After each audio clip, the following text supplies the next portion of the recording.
Assalamualaikum warahmatullahi wabarakatuh. Perkenalkan, saya Fatimah Nurul Wahidah, CGP Angkatan 9 dari SMP Darul Quran Sukoharjo. Di sini saya akan melakukan kegiatan supervisi akademik. Dan saya ditemani oleh Ibu Ani Wulandari, guru IPA dari SMP Darul Quran Sukoharjo. Assalamualaikum Bu Ani. Waalaikumsalam Bu Nurul. Bagaimana kabarnya? Alhamdulillah baik. Oke, alhamdulillah baik Bu Ani. Pada kesempatan kali ini Bu Ani, saya akan melakukan supervisi akademik, supervisi pembelajaran di kelas. Saya akan melihat dan mengobservasi serta mengevaluasi kegiatan pembelajaran yang Ibu Ani laksanakan di kelas. Tetapi sebelum saya melakukan observasi atau supervisi pembelajaran di kelas, saya memiliki beberapa pertanyaan yang ingin saya tanyakan kepada Bu Ani dalam kegiatan pra-observasi kelas ini. Baik Bu Ani, langsung saja. Untuk yang pertama, tujuan pembelajaran yang akan Bu Ani laksanakan apa ya? Kemungkinan besok itu dilakukan observasinya di kelas 7 Bu. Jadi pembelajaran IPA-nya sampai materi klasifikasi hewan. Pertemuan sebelumnya sudah membahas tentang invertebrata, jadi pertemuan pas observasi itu membahas tentang klasifikasi hewan vertebrata. Jadi tujuannya untuk mengetahui klasifikasi dan juga ciri-ciri hewan vertebrata pada kelas-kelas tertentu. Baik, tujuannya mengetahui klasifikasi dan ciri-ciri makhluk hidup vertebrata. Kemudian yang kedua, untuk area pengembangan yang hendak Ibu capai? Untuk area pengembangannya yaitu ada area pengetahuan dan juga area keterampilan. Di mana area pengetahuannya nanti siswa memahami tentang klasifikasi makhluk hidup pada hewan vertebrata dan dapat mengelompokkannya dalam kelas-kelas tertentu. Kemudian untuk area keterampilannya, setelah siswa mampu mengelompokkan, nanti siswa saya minta untuk melakukan presentasi di depan kelas, menyampaikan kepada teman-temannya berdasarkan ciri-ciri pada tiap kelas yang sudah didapatkan. Pada pengembangannya, pengetahuan dan juga keterampilan. Kemudian strategi yang Ibu persiapkan? Strateginya untuk pembelajaran besok yaitu pembelajaran student center berbasis pada siswa. Kemudian untuk metodenya menggunakan metode diskusi, yaitu nanti di kelas 7 ada 8 anak, akan saya bagi menjadi 4 kelompok. Tiap kelompoknya nanti ada 2 anak dan setiap 2 anak itu nanti mendapatkan kelas-kelas tertentu pada vertebrata. Ada kelas amfibi, ada Pisces, Aves, dan sebagainya. Kemudian untuk media yang atau yang akan Ibu gunakan? Untuk medianya nanti akan saya sediakan gambar-gambar. Jadi gambar hewan-hewan baik invertebrata maupun vertebrata. Jadi siswa nanti diminta untuk membedakan dan menganalisis mana saja yang masuk dalam kelas Aves, amfibi seperti itu. Kemudian di setiap kelas itu pasti ada ciri-ciri tertentu. Jadi siswa diminta untuk mencari berdasarkan gambar dan juga menganalisis pada LKPD-nya. Baik Bu Ani. Kemudian rencana pelaksanaannya kapan? Untuk pembelajaran IPA itu di kelas 7 ada pada hari Kamis Bu, di jam pertama dan kedua. Baik Bu Ani. Jadi pelaksanaannya nanti hari Kamis jam pertama dan kedua. Oke, baik. Untuk percakapan praobservasinya sudah. Ini tadi beberapa pertanyaan. Kemudian selanjutnya akan ke observasi kelas. Berarti kita ketemu lagi nanti hari Kamis di kelas 7 nih Bu Ani. Terima kasih atas waktunya Bu Ani. Sama-sama Bu Nurul.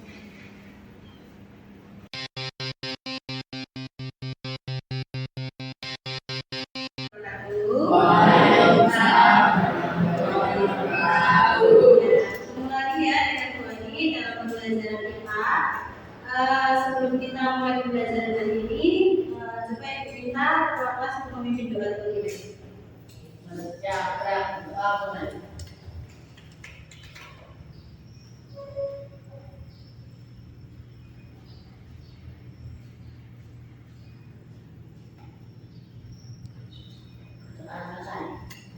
Oke, baik. Nah, masih semangat hari ini?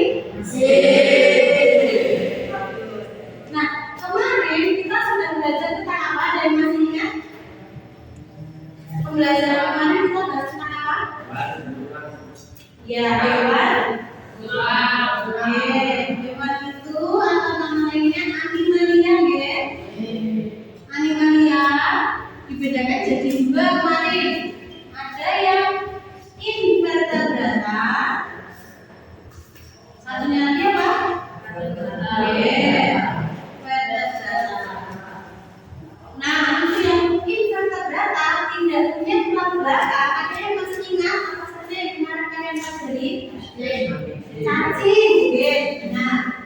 Cacing. Cacing itu masuk dalam Vermes. Apalagi ubur-ubur. Ubur-ubur masuk dalam kelas apa Mas Fakih? Hewan yang berotot. Soelenteata. Ada lagi unta. Oke, siput dulu ya. Siput masuk dalam kelas apa? Moluska. Nah, ada banyak kelas dalam invertebrata. Jadi hewan-hewan semua hewan yang tidak punya tulang belakang itu masuknya ke dalam invertebrata. Nah, hari ini kita akan belajar tentang vertebrata, yaitu hewan yang punya tulang belakang. Nah, tujuan pembelajaran kita hari ini yaitu yang pertama, mampu mengklasifikasikan hewan-hewan vertebrata masuk ke dalam kelasnya masing-masing. Nanti kalian sebutkan ciri-cirinya dan contoh dari hewan vertebrata tersebut. Itu oke. Nah, untuk pembelajaran hari ini, Ibu akan bagi kalian ke dalam 4 kelompok. Masing-masing kelompok nanti ada 2 anggota. Untuk kelompok 1 coba dengarkan dulu. Di sini sudah Ibu bagi berdasarkan karakteristik dari kalian masing-masing. Kelompok 1 yaitu ada Mas Adi dan juga Mas Aksa Putri. Kelompok 2 Mas Arjun dengan Mas Fakih. Kelompok 3 Mas Dimas dengan Mas Isan. Dan kelompok 4 Mas Khalil juga Mas Alfa. Gitu ya. Untuk masing-masing anggota kelompok diwakili 1 orang, silakan maju ke depan.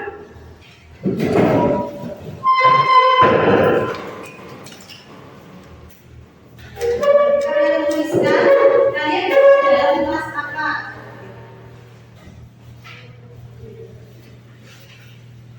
Sekarang silakan berkumpul dengan kelompoknya masing-masing.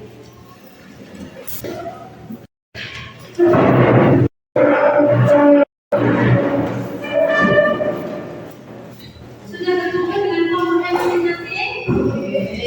Apa ya? Sekarang perhatikan lembar kerja peserta didik yang kalian pegang. Di situ ada beberapa kelas dalam vertebrata. Silahkan kalian baca petunjuknya, jadi diamati dan perhatikan gambar di bawah ini. Kemudian kelompokkan mana yang termasuk dalam kelas tersebut, begitu ya. Tuliskan ciri-cirinya dan juga amati gambarnya. Kalian perhatikan gambar masing-masing mana yang masuk dalam kelas yang kalian dapatkan. Oke, Ibu beri waktu diskusi 30 menit. Ketika nanti sudah selesai, kalian presentasikan ke kelas. Oke, ada yang mau ditanyakan? Ya, oke, silakan bekerja. Ya, kelompok 1, kelompok 2, kelompok 3, kelompok 4. Di sini tak? Di sini gitu? Ya, boleh. Ya.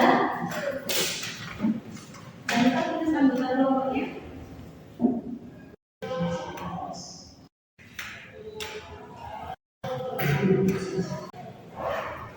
Kalau ada yang mau ditanyakan boleh, silakan mengajukan diri kalau ada yang sudah.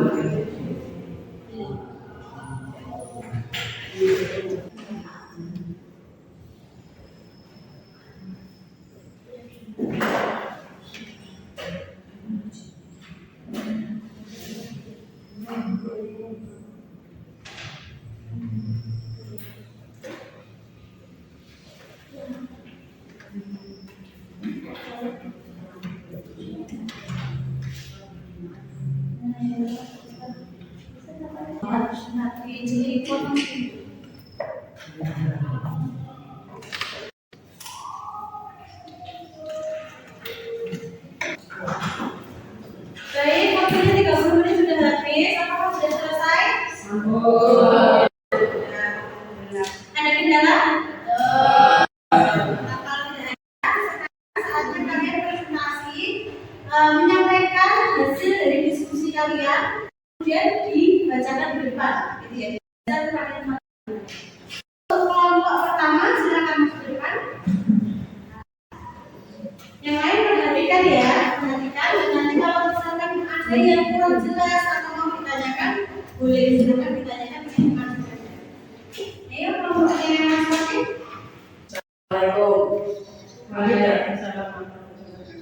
Kami dari kelompok satu anggota kami dan Arjun akan mempresentasikan hasil kami, yaitu ciri amfibi.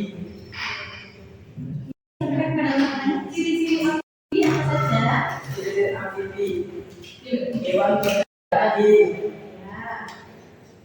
di dua alam. Hewan muda hidup di air dan bernapas dengan jelas. Hewan dewasa hidup di darat dan bernapas dengan paru-paru dan kulit. Mengalami metamorfosis atau perubahan bentuk. Ada 5 ciri-ciri amfibi. Kemudian gambarnya, silakan diperlihatkan kepada teman-teman. Gambar apa saja yang termasuk dalam amfibi? Gambar ya, gambar kata atau huruf apa Mas? B, B, I, A, T. Oke. Katak ya. Oke.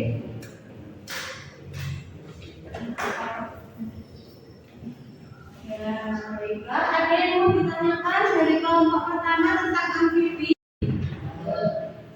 Tidak ada? Oke, baiklah. Dari pertama untuk kelompok satu.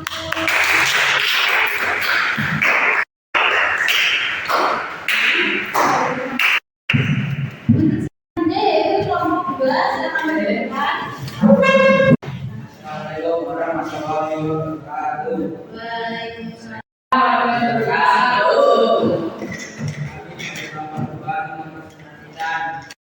Hasil diskusi kami Dapat apa? bisa kami memberikan ciri-ciri Ciri-ciri reptil. Sama? merayap atau menang. Ya. Sekarang ini juga ada yang berani selesai, ada yang tidak. Bentuknya ada di darat dan di air dengan bentuk umumnya memandang. Gambar yang termasuk dalam hewan reptil yaitu ular, bunglon, kura-kura, dan buaya. Ular huruf M, bunglon huruf D, kura-kura huruf M, buaya huruf O. Ada yang mau ditanyakan dari kelompoknya Mas Dimas dan juga Mas Iwan? Tidak ada, sudah paham semua. Ini baca semuanya. Ya, tidak ada yang mau bertanya. Oke, baiklah. Terima kasih. Silakan diisi dulu. Sekian dari kelompok kami. Selanjutnya,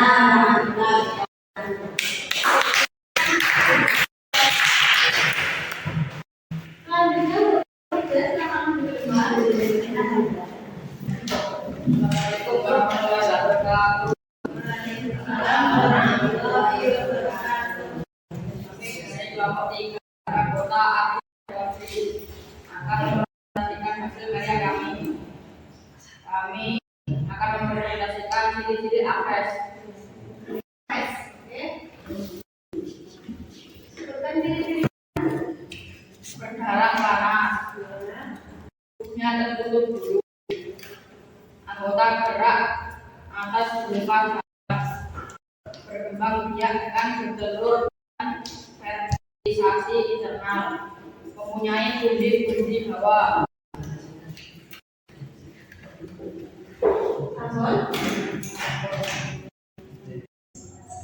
Nilainya sudah Dimas.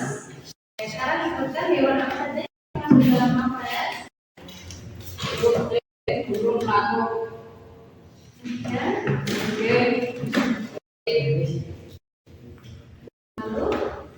Lalu burung kakak tua, penguin. huruf R. Ada yang menanyakan dari kelompok kelompok AKS. Dari tadi tidak ada yang tanya, baru yang tanya ya kalau gitu. Tadi disebutkan kalau sininya panas. Ada yang tahu perbedaan antara panas dan darah dingin? Apa? Ada yang tahu? Darahnya panas dan dingin. Ya, jadi tidak bisa hidup di tempat dingin. Bisa hidup di tempat dingin. Berarti kan semua di tempat panas. Benda panas itu suhu tubuh selalu tetap sama meskipun suhu di luar ruangan lingkungannya itu berubah. Jadi seperti manusia, kalau kita berada di tempat dingin kita bisa menyesuaikan diri. Kalau berada di tempat panas suhu tubuh kita menyesuaikan diri seperti itu. Tapi kalau udara dingin suhunya akan mengikuti suhu di luar tubuh atau di lingkungannya. Oke, baik, terima kasih untuk kelompok 3. Silakan duduk dulu. Ya, dari kelompok kami. Wassalamualaikum warahmatullahi wabarakatuh. Waalaikumsalam warahmatullahi wabarakatuh. Itu pertanyaan kelompok 3.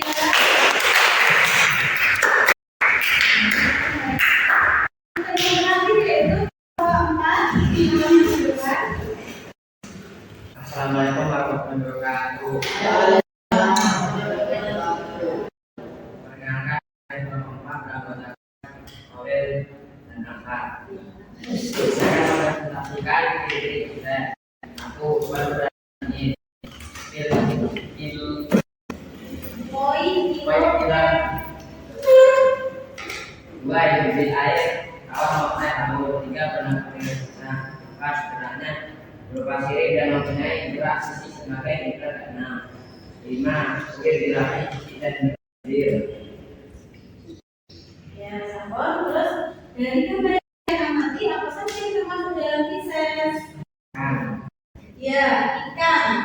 Hurufnya saja.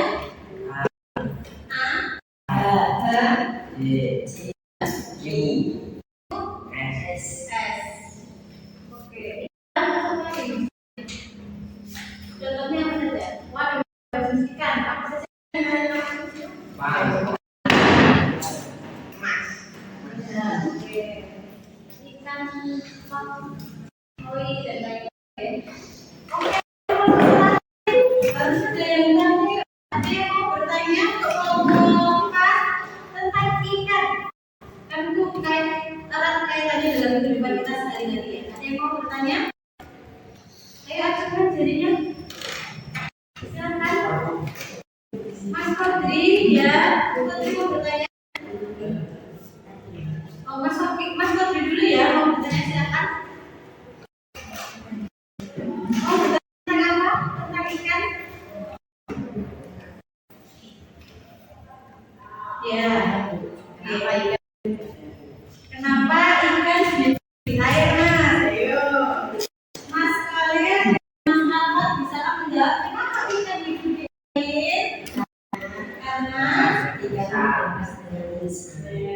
salah satu jawabannya itu ya, karena ikan dengan pingsan. Kalau dia dengan pingsan tapi hidupnya di darat tidak bisa Mas Kodri. Gitu ya. Ada pertanyaan lainnya? Baik, Mas Pakai. Apakah ikan paus masuk dalam Pisces? Oh iya, nama ikan paus kita sebutnya ikan paus ya. Termasuk dalam Pisces. Tidak. Terus sama ikan. Kata kelompok 4 ikan paus itu tidak termasuk dalam Pisces karena bernapas dengan paru-paru. Lalu ikan paus masuk dalam mamalia. Karena dia masuk mamalia termasuk hewan menyusui. Oke, termasuk hewan menyusui. Oke, sekarang beri tepuk tangan untuk kelompok 4.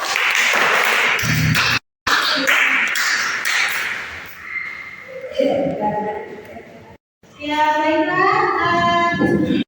Informasinya sudah disampaikan oleh masing-masing kelompok ya. Sekarang coba perhatikan di depan yang dibahas dulu. Tadi kelompok yang pertama yaitu tentang amfibi. Kelompoknya kata atau kode. Cirinya salah satunya mengandung apa?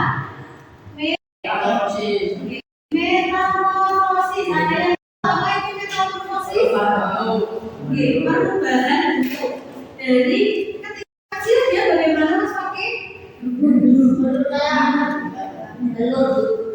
Ya, dari awalnya telur, terus berubah, berekor, akhirnya jadi kata, gitu ya.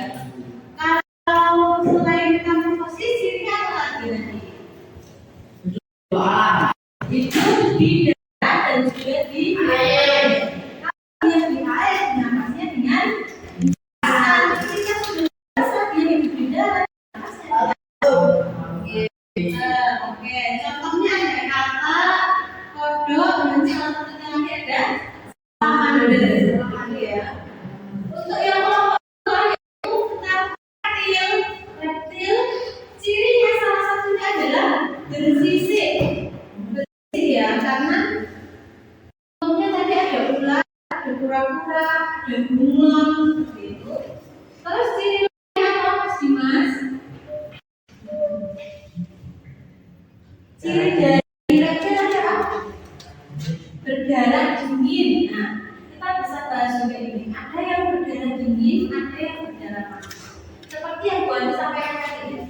Kalau Pisces itu berdarah dingin, terus reptil juga berdarah dingin. Tapi kalau amfibi dia berdarah panas. Tinggal penyesuaian suhu tubuhnya itu apakah disesuaikan dengan lingkungan atau tidak. Oke.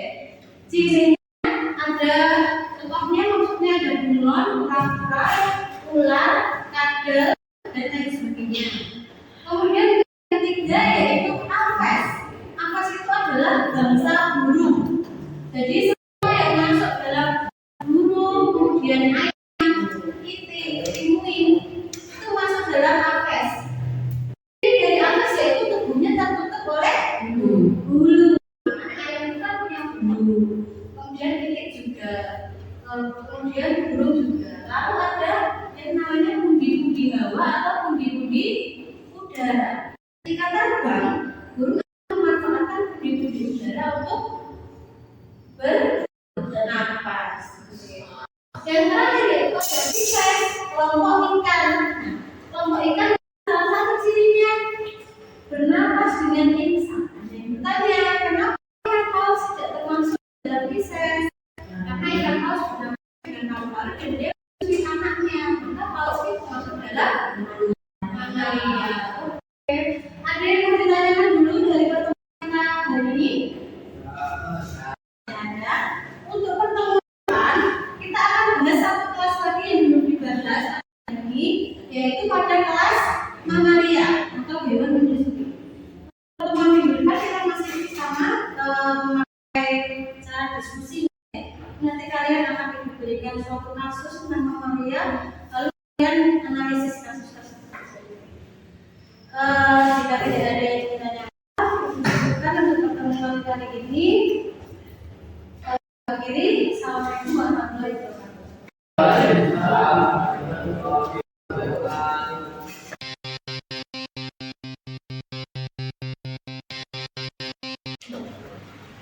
Assalamualaikum warahmatullahi wabarakatuh.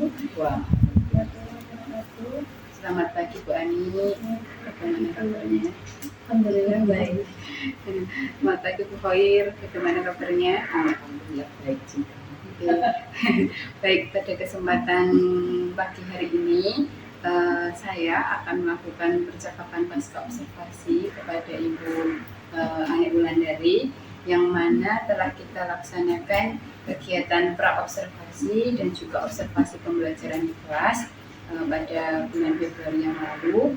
Nah, di sini saya juga bersama Ibu BP, Ibu Khairul Hidayah, yang akan mendampingi kita dalam kegiatan pasca observasi Bu Ani. Saya memiliki beberapa pertanyaan yang ingin saya tanyakan kepada Ibu Ani terkait dengan kegiatan pembelajaran kemarin yang Ibu Ani laksanakan di kelas. Pertama, bagaimana perasaan Ibu Ani setelah melaksanakan pembelajaran di kelas dan saya observasi? Awalnya kemarin agak deg-degan ya Bu ya, karena biasanya kan ngajar sendiri, terus ini ada yang mengamati atau observasi gitu. Tapi setelah pembelajaran berjalan gitu dan tidak ada kendala, alhamdulillah ya, perasaan saya senang karena tujuan pembelajarannya juga tercapai, lalu sesuai dengan susunan ataupun urutan yang sudah direncanakan. Kemudian Untuk catatan Ibu Ani, adakah hal-hal yang baik yang sudah dilaksanakan ketika pembelajaran di kelas kemarin? Iya, alhamdulillah, seperti yang saya sampaikan tadi, untuk hal baiknya yaitu pembelajarannya berjalan sesuai rencana pembelajaran. Kemudian anak-anak juga terlihat antusias, terlibat dalam diskusi akhir, gitu. Dan apa ya, pembelajaran di kelas jadi lebih hidup begitu. Jadi tidak hanya ceramah saja, kemarin pakai diskusi. Kemudian untuk area pengembangan tadi yang sudah disebutkan kepada Ibu Ani, yang mana pra observasi kemarin, apakah sudah tercapai? Untuk area pengembangan kemarin saya memakai area pengetahuan dan keterampilan. Untuk area pengetahuannya siswa mampu mengklasifikasikan, kemarin materinya klasifikasi vertebrata, jadi siswa mampu mengklasifikasikan pengelompokan hewan-hewan vertebrata ke dalam masing-masing kelas tertentu. Nah, untuk area keterampilannya, setelah melakukan diskusi dari kelompoknya, siswa saya minta untuk mempresentasikan hasil diskusinya, disampaikan kepada teman-temannya lalu ditanggapi. Berarti area pengembangannya sudah tercapai dengan baik, Bu. Kemudian selama melaksanakan kegiatan pembelajaran di kelas, adakah kendala? Kalau kendala mungkin masih ada 1-2 anak yang kurang aktif begitu, mungkin ada yang bosan juga. Sama itu Bu, kemarin kita kan pakainya kelas 7, dari segi jumlah siswa itu sedikit, jadi dalam satu kelompok itu hanya ada 2 anggota. Jadi saya rasa mungkin kalau lebih optimal satu kelompok itu 3-4 anak gitu, jadi biar bisa bertukar ide atau gagasan. Siswanya masih sedikit ya, karena memang sekolahnya ya, Bu. Kemudian dari kendala tersebut kira-kira apa yang mau diperbaiki? Kalau untuk pengelompokan mungkin besok bisa dikelompokkan dalam satu kelompok itu 3-4 anak. Tapi karena kemarin materinya klasifikasi vertebrata yang dibagi dalam 4 kelas ataupun 5 kelas, kalau mau saya kelompokkan jadi 2 saja juga tujuan pembelajaran kurang tercapai gitu. Jadi akhirnya saya kelompokkan jadi 4, tetapi ya kendalanya hanya ada 2 anak dalam satu kelompok. Kedepannya kalau bisa nanti pengelompokannya harus lebih efektif dan mungkin dalam penggunaan media pembelajaran itu. Jadi kemarin saya hanya pakai gambar gitu, karena waktunya juga terbatas, saya pakai gambar saja, kemudian anak-anak hanya mengamati gambar. Jadi kalau untuk mengklasifikasikan dari gambar hanya dilihat ciri-cirinya gitu, ciri-ciri dari luar, jadi tidak tahu pergerakannya seperti apa, tingkah lakunya seperti apa, kayak gitu kurang gitu. Jadi media pembelajarannya mungkin kalau depannya harus diperbaiki gitu. Berarti rencana tindak lanjutnya memperbaiki media pembelajaran itu tadi. Kalau terkait dengan pembelajaran berdiferensiasi, kemarin saya juga belum menerapkan pembelajaran berdiferensiasi karena ya itu tadi, kalau pembelajaran berdiferensiasi kan dikaitkan dengan misalkan gaya belajar siswa seperti itu, kayak audio ataupun visual maupun kinestetik. Sementara kemarin yang saya fasilitasi hanya secara visual saja begitu. Jadi untuk membagi anak dengan 8 anak ke dalam 3 gaya belajar itu saya juga agak kesusahan. Tapi untuk penerapan gaya belajar pembelajaran berdiferensiasi berdasarkan gaya belajar itu pernah saya terapkan, tapi di kelas lain yang jumlah siswanya lebih banyak. Berarti untuk rencana tindak lanjutnya mengubah memvariasikan media pembelajaran, kemudian pembelajaran lebih bervariasi dan juga siswa, pengondisian siswa. Kemudian kira-kira kapan Bu Ani akan melaksanakan tindak lanjut tersebut? Karena ini sedang PTS gitu, jadi kemungkinan nanti setelah PTS baru pembelajaran seperti itu bisa diterapkan bulan Maret April. Setelah PTS. Baik Ibu, tersebut percakapan tentang pasca observasinya. Di sini saya juga akan menanyakan kepada Ibu Ani tentang rencana pengembangan dirinya. Jadi tidak lanjut dari observasi kelas yang seperti itu. Kalau untuk rencana pengembangan dirinya Ibu Ani seperti apa? Yang pertama tadi terkait pembelajaran berdiferensiasi, karena belum saya terapkan, jadi kemungkinan pengembangan diri yang akan saya lakukan, saya harus menerapkan pembelajaran berdiferensiasi agar siswa juga tercover gitu. Gaya belajarnya kan setiap anak berbeda-beda. Jadi dengan pembelajaran berdiferensiasi diharapkan siswa lebih optimal juga hasil belajarnya. Lalu model pembelajarannya. Jadi kemarin yang diterapkan itu kan sekedar diskusi, presentasi seperti itu. Tapi belum sampai ke tahap seperti problem based, pemecahan masalah seperti itu belum saya terapkan. Jadi saya harus menerapkan model pembelajaran yang lebih variatif gitu, agar siswa tidak bosan juga, mungkin diisi dengan ditambahkan dengan strategi games atau apalah gitu ya. Jadi siswanya lebih nggak bosan, nggak ngantuk gitu. Kemudian kalau untuk yang pembelajaran berdiferensiasi tadi, tujuan yang hendak dicapai untuk ini tujuannya jadi guru bisa memfasilitasi siswa sesuai dengan gaya belajarnya agar nilai, bukan hanya nilai, hasil belajar siswa itu bisa lebih optimal. Pemahaman siswa tentang materi klasifikasi juga lebih optimal. Kalau sedikit sharing, pembelajarannya tidak hanya bisa dengan gaya belajar gitu. Jadi sebelumnya kita bisa menentukan dulu kesiapan muridnya, kesiapan belajar muridnya. Jadi pengelompokan kelasnya nanti bisa disesuaikan dengan kesiapan murid. Nah, kemudian sama seperti tadi yang tentang gaya belajarnya itu, jadi bisa lebih bervariasi. Kemudian kalau untuk ukuran keberhasilan itu, ukuran keberhasilannya ya dikatakan berhasil kalau pembelajaran berdiferensiasi itu memang sudah mengakomodir 3 gaya belajar itu tadi, atau kalau berdasarkan tes kesiapan di awal berarti sudah bisa mengelompokkan mana siswa yang ada di posisi tengah, atas dan juga agak bawah gitu. Yeah. Kemudian untuk pendukungnya kira-kira? Pendukungnya berarti saya harus belajar itu tadi gaya-gaya belajar siswa dan juga menyiapkan tes untuk mengetahui gaya belajarnya seperti apa, ataupun dia masuk ke kesiapan belajar yang sudah siapkah atau belum siap atau sangat siap. Mempersiapkan tes dan juga kesiapan belajar siswa. Nah, selain itu juga diferensiasikan, ada diferensiasi proses, konten, dan juga produk. Nah, itu bisa dipilih dalam satu pembelajaran, tidak harus tiga-tiganya, boleh pilih salah satu, tapi dengan tetap mendiferensiasikan sesuai dengan gaya belajar atau kesiapan murid. Kemudian waktunya tadi setelah PTS-nya.